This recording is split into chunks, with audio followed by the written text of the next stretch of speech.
Simon & Schuster Audio presents The Light After the War, a novel, by Anita Abriel, read by Vilinsky.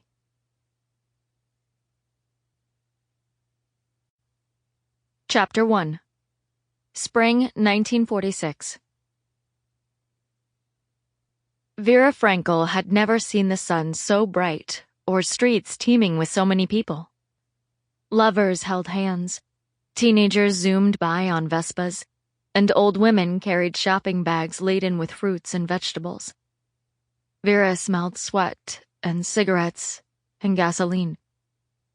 The experience of arriving in Naples from Hungary made Vera remember the early spring days in Budapest, when she was 8 years old and recovering from diphtheria.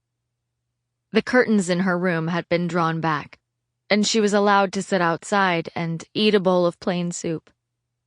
Nothing had ever tasted so good, and the scent of flowers in the garden was more intoxicating than her mother's perfume. All around her, people felt the same way now. The outdoor cafes overflowed with customers enjoying an espresso without fear of bombs exploding. They nodded at neighbors they had been too afraid to stop and talk to, and kissed boys returning from the front until their cheeks were raw. 11 months ago, the Allies had defeated the Nazis, and the war in Europe was over. "I didn't know pizza like this existed," her best friend Edith said, as she bit into a slice of pizza. For the last year and a half, they had been hiding in the small village of Hallstatt in Austria, where all they had to eat was soup and potatoes. "The tomatoes are sweet as honey."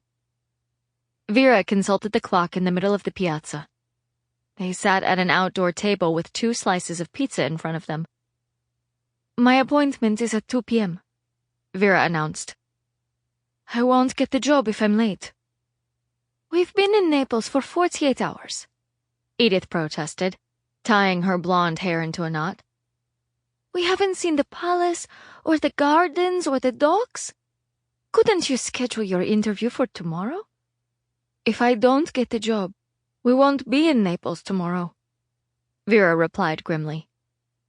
She thought of the pile of lira that was carefully folded under the pillow in their room at Signora Rosa's pensione.